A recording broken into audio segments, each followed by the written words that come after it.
원래 제가 하려고 했던 찬양 예배를 오랜만에 다시 드리는 것 같은데 저도 새롭네요.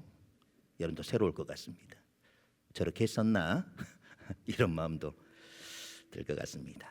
오늘 오전에 말씀을 드렸던 것처럼 오늘 사실 주일이 어린이 주일인데 우리 교회는 특별한 어린이 주일 행사가 없고 각 부서에서 하고 있기 때문에 특별한 행사를 하지 않았고, 대신에 우리가 생일도 그렇잖아요. 나중에 하는 법은 잘 없잖아요. 별로 생일의 느낌이 안 나요. 땡겨서 하는 경우는 있어도 뒤에 하는 경우는 별로 없기 때문에 늘 어버이 주일이 어린이 주일 다음에 오다 보니까 항상 8일이 지난 그런 주일에 어버이 주일을 하게 되더라고요. 그래서 조금은 의미가 좀 퇴색되는 그런 모습들이 있어서 오늘 오전 예배에 어버이 주일 행사를 간단하게 그렇게 하게 되었습니다. 제가 뭐 절기가 되어진다고 특별한 절기 설교를 하는 사람이 아니기 때문에 보통에는 이렇게 이전에 있을 때도 마찬가지지만 오전 예배는 평상시 하던 것처럼 그렇게 예배를 드리고 오후에는 특별히 그때 절기에 맞춘 그런 찬양을 선곡해서 이렇게 찬양 설교를 하게 되어지는데, 오늘은 어버이 주일에 맞춰 사철의 봄바람 불어있고라고 하는 그런 찬양의 곡을 선택을 하게 되었습니다. 우리가 이 559장은 한국에서 매우 사랑받는 곡 중에 하나입니다. 하나님의 사랑과 평안이 우리의 가정과 삶 속에 항상 함께함을 노래하는 그런 찬양의 고백입니다. 이 곡은 가정 예배나 또 특별히 가족의 축복과 평안을 기원하는 그런 자리에서 자주 불리게 되어지죠. 가사는 하나님의 은혜와 사랑이 우리 가정을 통해서 계절처럼 풍성하게 넘치기를 소망하는 그런 내용을 담고 있습니다. 처음 출판할 때는 4절로 되어 있었습니다. 3절을 나중에 뺐습니다. 3절의 가사는 이렇습니다. 즐거운 찬송이 흘러나고 제단의 향기는 끊임없네. 말씀의 양식도 넉넉하니 하늘의 축복이 넘쳐오네. 이러한 가사였습니다. 우리 오늘 1절, 2절, 3절을 같이 부르고 4절은 방금 제가 불러드렸던 그 가사의 내용으로 4절도 함께 불러오도록 하겠습니다.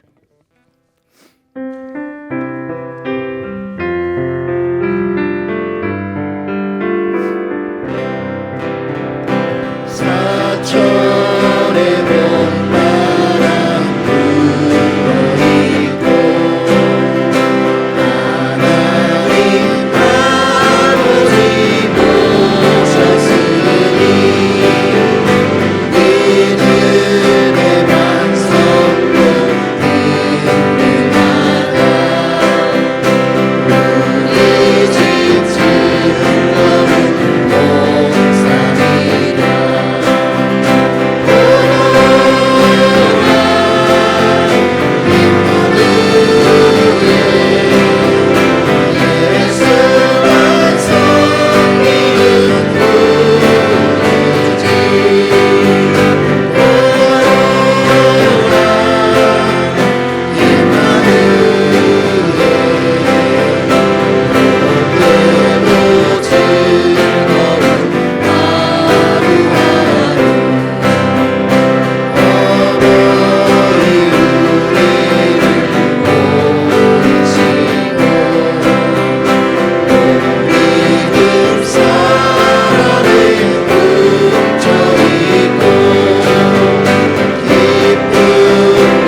우리들은 이렇게 노래하죠. 사철의 봄바람 불어있고 하나님 아버지 모셨으니 믿음의 반석도 든든하다. 우리 집 즐거운 동산이라.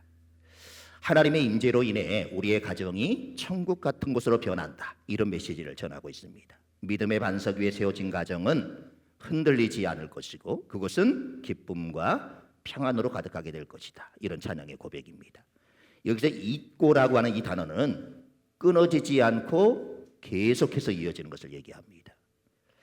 하나님이 주신 은혜, 하나님이 주신 기쁨, 하나님이 주신 평안이 한 번만 임하고 마는 것이 아니라 끊어지지 않고 계속해서 이어질 것이다. 이렇게 말하는 것입니다. 누가복음 6장 48절부터 49절을 읽어보겠습니다.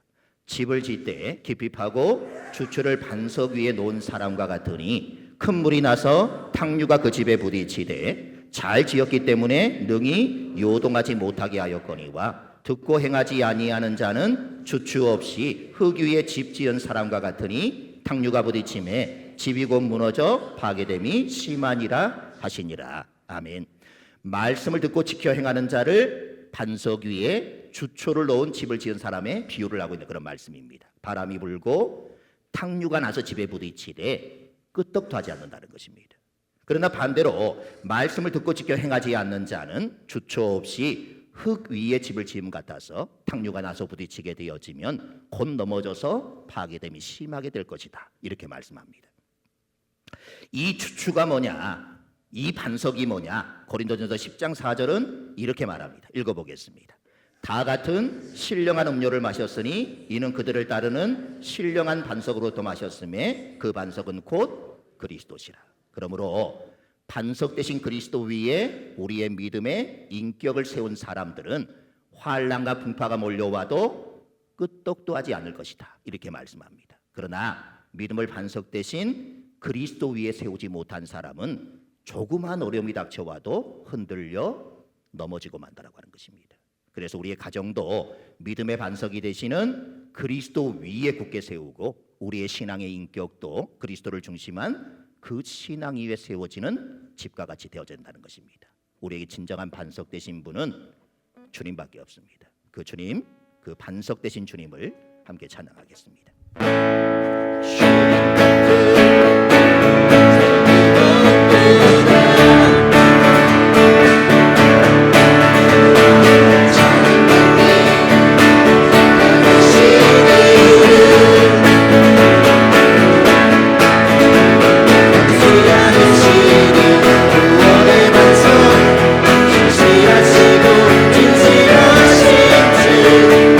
주님밖에 반석은 없구나.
노래합니다. 어버이 우리를 고이시고 동기들 사랑에 뭉쳐 있고 기쁨과 소름도 같이 하니 한간의 초가도 천국이라.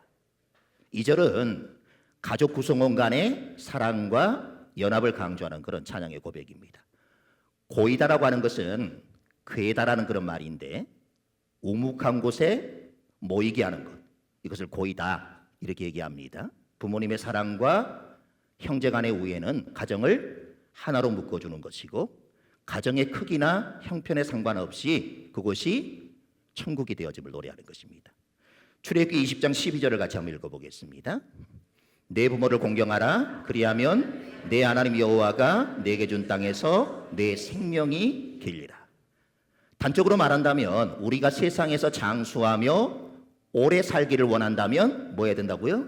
부모에게 효도하고 공경해야 한다는 것입니다.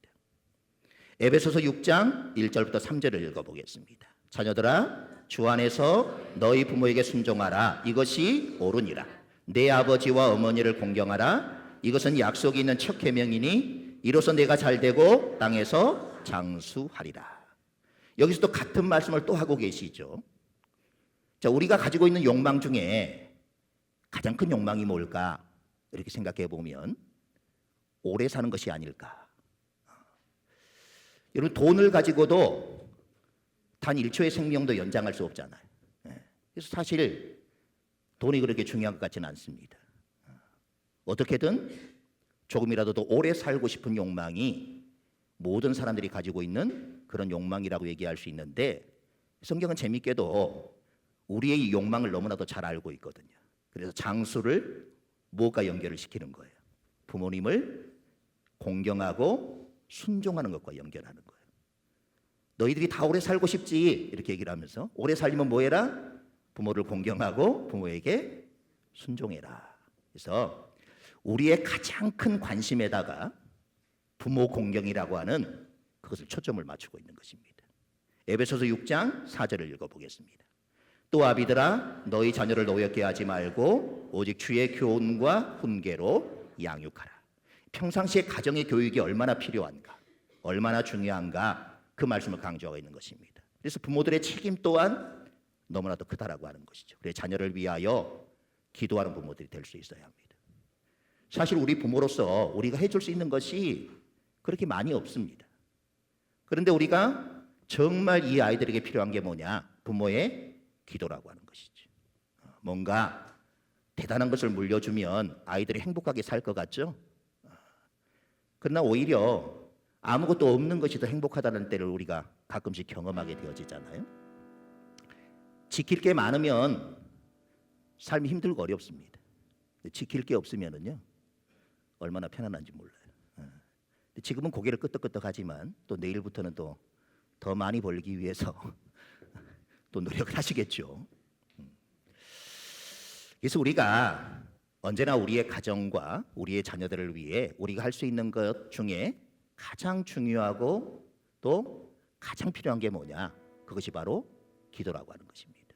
그래서 아이들에게 많은 것들을 물려주려고 노력하기보다 늘 기도하는 부모들이 되었으면 좋겠습니다. 그러면 이 아이들이 아름답게 잘 성장해 가게 되어지면 여러분들이 크게 뭔가를 물려주지 않아도 이 아이들은 세상 속에서 자신들의 역할들을 잘 감당하며 살게 되는 그런 모습들이 될 수 있다라고 하는 것이죠. 그래서 우리가 부모에게는 공경하고 순종해야 하는 것이고 자녀들을 위해서는 늘 기도하는 부모가 되어질 때 그 가정이 믿음의 주초 위에 예수 그리스도라는 그 반석 위에 세워진 집과 같아서 아무리 큰 탕류가 몰아친다 하더라도 흔들리지 않고 든든하게 세워지는 가정이 될 것이고 거기에 천국의 기쁨이 임하게 될 것이다. 그렇게 말씀하고 있습니다. 지금도 열심히 기도하시겠지만 앞으로도 자녀들을 위해 날마다 기도하는 부모들이 되어서 여러분들의 기도를 통해 여러분들의 자녀들이 세상 속에서 날마다 승승장구하는 그런 인생들이 되었으면 좋겠습니다.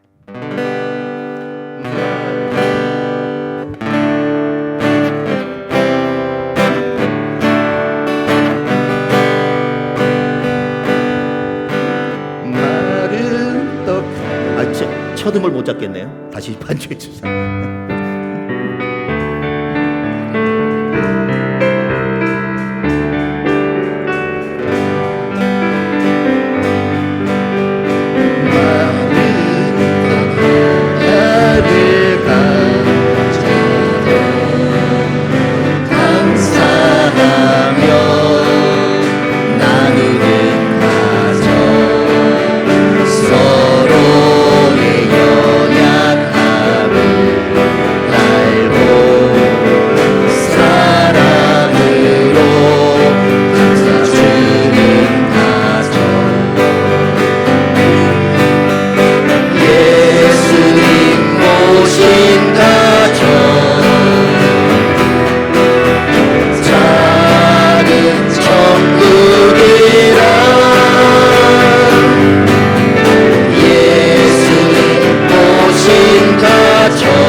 인간 믿는 목사가 좋죠. 너무 철두철미하고 실수도 없고 이러면 너무 인간미가 떨어지잖아요.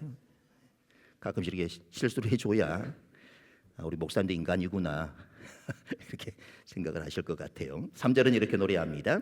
아침과 저녁에 수고하여 다 같이 일하는 온 식구가 한 상에 둘러서 먹고 마셔 여기가 우리의 낙원이라. 3절은 가정의 그 일상 속에 담긴 행복을 묘사하고 있습니다. 함께 일하고 함께 식탁을 나누고 함께 느끼는 그런 소소한 행복이 바로 천국과 같다, 이런 의미를 담고 있습니다. 여러분, 천국이라고 하니까 뭔가 대단한 걸 여러분들이 느끼고 누려야만 천국이라 이렇게 생각하지 말라는 것입니다. 아주 소소한 그냥 일상의 삶을 살아가는 것 자체가 기쁨이요 은혜인 것이고, 특별한 일이 없는 것 자체가 천국을 누리며 사는 삶이라 이렇게 생각하셔야 돼요. 우리가 급한 일, 바쁜 일이 없다라고 하는 것이 얼마나 큰 은혜인지 모릅니다. 그래서 우리는 날마다 그렇게 기도해야 돼요. 다른 대단한 걸 하나님 앞에 달라고 기도하는 것이 아니라 우리가 그냥 평상시와 같은 급하거나 바쁜 일이 없는 그런 평온한 일상을 살아가게 해달라. 이것이 사실 우리가 누릴 수 있는 가장 큰 축복이요 가장 큰 행복이라고 하는 것입니다. 에레미야 35장에 보면 레갑 족속에 대한 이야기가 나오는데요. 레갑 족속은 모세의 장인이었던 이드로의 후손들입니다. 이방 민족이었다는 것이죠. 그런데 이들은 조상의 명을 아주 엄수하면서 금주하며 정절을 지켰던 그런 사람들로 성경에 표현되어져 있습니다. 그러나 유대인들은 하나님의 명령인 율법을 준행하지 않더라는 것입니다. 이방 민족이었던 레갑 족속은 조상들의 명령에 순종해서 금주하고 정절을 지키며 살아가는 반면에 하나님께 택한 백성이라고 하는 유대 민족들은 오히려 하나님의 명령인 율법을 온전히 준행하지 못하고 살고 있다는 것입니다. 그래서 이 레갑인들의 정절을 교훈으로 삼아라 이렇게 말씀을 하고 있는데, 에레미야 35장 18절 19절을 읽어보겠습니다. 에레미야가 레갑 사람의 가문에게 이르되 만군의 여호와 이스라엘 하나님께서 이와 같이 말씀하시기를 너희가 너희 선조 요나답의 명령을 순종하여 그의 모든 규율을 지키며 그가 너희에게 명령한 것을 행하였도다. 그러므로 만군의 여호와 이스라엘 하나님께서 이와 같이 말씀하시니라. 레갑의 아들 요나답에게서 내 앞에 설 사람이 영원히 끊어지지 아니하리라 하시니라. 하나님께서 이 레갑인들의 정절에 응답하셔서 그 자손으로 하여금 늘 하나님 앞에서 봉사할 수 있도록 은혜를 베풀어 주셨다는 것이죠. 조상의 명령과 전통을 지키는 저들에게도 이러한 복이 임하였다라고 하면 하나님의 말씀을 지키며 살아가는 우리들에게는 얼마나 큰 복이 임하겠습니까? 그래서 우리가 늘 말씀을 드리죠. 하나님께서는 하나님을 위해 말씀을 지키라고 우리에게 요구하시는 분이 아니라고 하는 거예요. 누구 때문에? 나를 위해 말씀을 지키라고 얘기하신다라고 하는 거예요. 그리고 내가 말씀을 지키는 것이 아니라 무엇이? 말씀이 나를 지켜주는 것이다. 이렇게 늘 말씀을 드렸죠. 그렇기 때문에 우리가 하나님의 말씀을 지키며 살아가는 것보다 더 복된 인생은 없다라고 하는 것입니다. 후렴은 이렇게 노래합니다. 고마워라 임마누엘, 예수만 섬기는 우리지. 고마워라 임마누엘, 복되고 즐거운 하루하루. 여러분들의 삶이 이 후렴과 같은 그런 삶이 되었으면 좋겠습니다. 복되고 즐거운 하루하루. 그 하루하루가 쌓이면 1년이 되어지고 평생이 되어지는 것입니다. 그래서 하루하루 복되고 즐거운 삶을 살게 되어지면 평생이 복되고 즐거운 인생이 되어지는 것이죠. 이 사철의 봄바람 불어입고는 우리의 가정이 하나님 안에서 기쁨과 평안을 누리며 천국과 같은 곳으로 변할 수 있음을 우리에게 가르쳐주고 있습니다. 가정에서 하나님을 중심으로 삼고 신앙을 실천하며 살아가게 되어질 때 우리의 삶에 주어지는 축복이 얼마나 큰지를 깨닫게 해주시는 것이죠. 이 찬송가 559장은요 단순히 가정을 노래하는 곡이 아니라 가정이 하나님 안에서 얼마나 축복된 장소인가, 이것을 우리에게 깨닫게 해주는 것입니다. 이 곡을 부르며 하나님의 사랑으로 가득한 가정을 이루고 그 안에서 기쁨과 평안을 누리며 살 수 있기를 바랍니다. 하나님께서 여러분의 가정을 항상 인도해 주시고 축복하시기를 기도합니다. 우리 서로를 축복하면서 함께 찬양하겠습니다.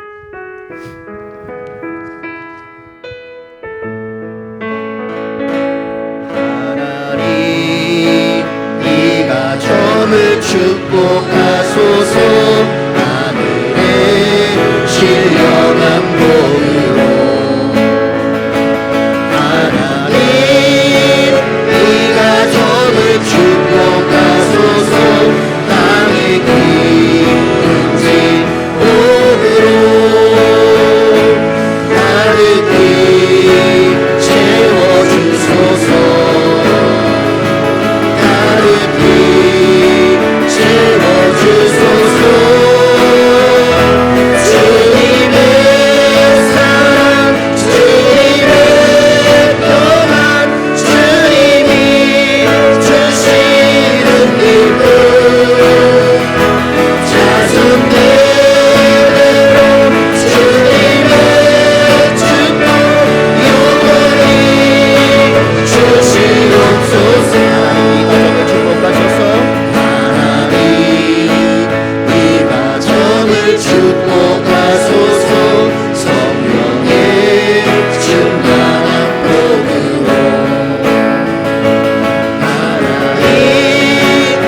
옆에 사람은 쳐다보지도 않고 내 옆에 누가 앉아있는지도 잘 모르고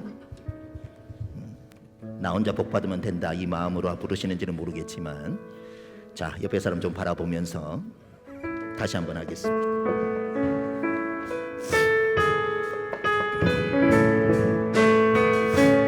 하나님, 이 가정을 축복하소서. 하늘의 신령한 복으로 하나님, 이 가정을 축복하소서. 땅에 기름진 복으로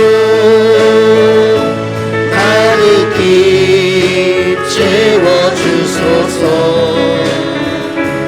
가득히 채워주소서. 주님의 사랑, 주님의 평안, 주님이 주시는 기쁨,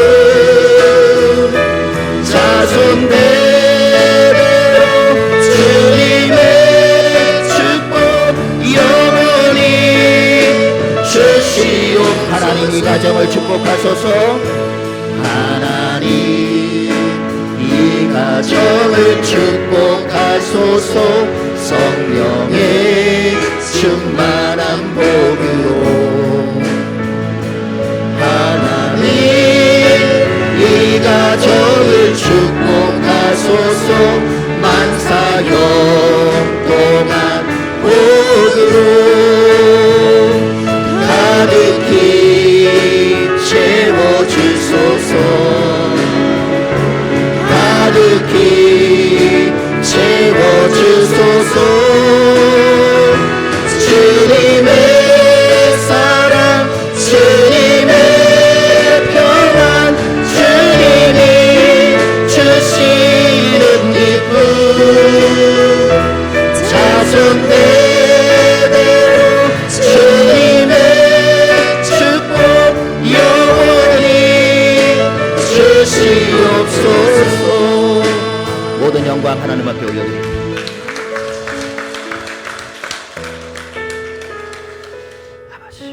주님, 우리의 가정이 이와 같은 가정이 되기를 원합니다. 가정이 평안해야 모든 삶의 자리가 평안할 수 있고, 가정이 평안해야 교회도 평안할 수 있습니다. 아버지 하나님께서 최초로 세워주신 그 가정 우리가 늘 기억할 수 있도록 도와주시고, 서로가 서로에게 좋은 돕는 배필이 되기를 원하셨던 하나님의 그 뜻을 알아 부부가 서로에게 좋은 동역자, 특별히 기도와 신앙의 동역자들이 서로 될 수 있도록 은혜를 베풀어 주시고, 우리 자녀들에게도 언제나 하나님께서 풍성한 은혜를 내려주셔서 그들의 삶이 늘 형통하고 복된 인생들이 되게 하여 주옵소서. 무엇보다 우리 가정이 예수 그리스도라고 하는 반석 위에 세워진 귀한 가정들이 될 수 있도록 도와주셔서 아무리 큰 바람이 불고 아무리 많은 비가 내린다 할지라도 흔들리지 않는, 아니 끄떡도 하지 않는 든든한 믿음의 집을 지을 수 있도록 도와주셔서 언제나 우리 믿음의 백성들의 가정이 천국을 이룰 수 있도록 도와주시사 그 천국의 기쁨을 날마다 충만하게 누리며 살아갈 수 있는 귀하고 복된 가정들 다 될 수 있도록 은혜를 베풀어 주시옵소서. 예수 그리스도의 이름으로 기도드립니다. 아멘. 이젠 우리 주 예수 그리스도의 은혜와 우리 아버지 하나님의 크신 사랑과 성령님의 교통하심이 날마다 주님을 반석 삼아 믿음의 집을 견고하게 짓고 어떤 환난과 어떤 풍파 앞에서도 흔들리지 않는 삶을 살아가기를 간절히 소원하는 온 하나님의 백성들 가운데, 저들의 가정과 자녀와 삶의 자리 가운데 이제로부터 영원토록 함께 계시기를 간절히 축원하옵나이다. 아멘.